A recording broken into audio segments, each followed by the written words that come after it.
اور باپ کی ذمہ داری ہے اور حج کرنا فرض ہے. حضرات ایک حدیث شریف پہلے اور سن لو, اس کے بعد انشاءاللہ اسی حوالے سے دوسری بات بتائیں گے.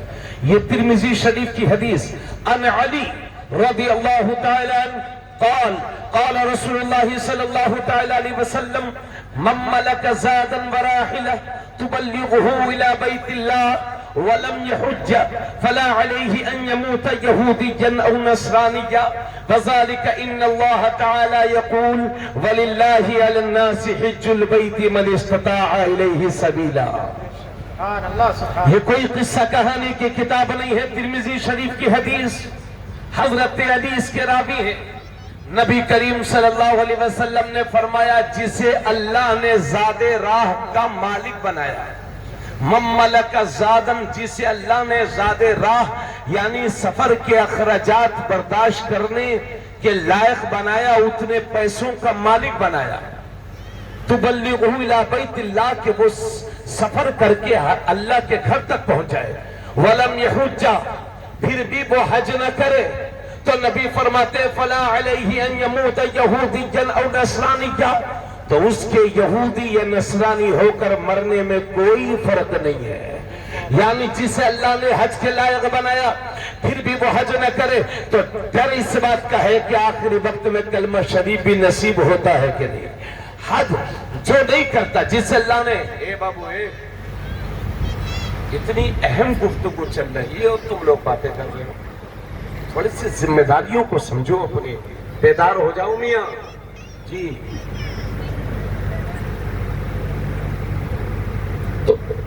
تو نبی کریم صلی اللہ علیہ وسلم فرماتے ہیں اس کے یہودی یا نصرانی ہو کر مرنے میں کوئی فرق نہیں. یعنی ڈر اس بات کا ہے کہ یہودی ہو کر کے مرے کہ عیسائی ہو کر کے مرے. ارے کیا کرو گے ایسے پیسے کا جس میں حج بھی نصیب نہ ہو سکے. کروڑ پتی ہیں لوگ, کئی ایکڑ کے مالک ہیں لوگ, بڑی بڑی بلڈنگیں ہیں لوگوں کی, مگر حج نہیں کرتے. کئی لاکھ کی کاروں میں گھوم رہے لوگ, مگر حج کی سعادت نصیب نہیں ہوتی. حافظ فرقان صاحب, میں کبھی سوچتا ہوں یار لوگوں کے پاس اتنا پیسہ ہے پھر حج کیوں نہیں کرتے.